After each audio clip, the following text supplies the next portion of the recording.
கர்த்தர் என்னை பார் தாழ்ச்சி அடைய அமர்ந்த தண்ணீரண்டை நடத்துகிறீர். அமர்ந்த தண்ணீரண்டை நடத்துகிறீர்.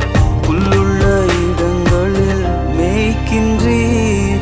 ஆராதிப்பேன் ஆராதிப்பேன் ஆராதிப்பேன் உம்மையே என் தேவனே.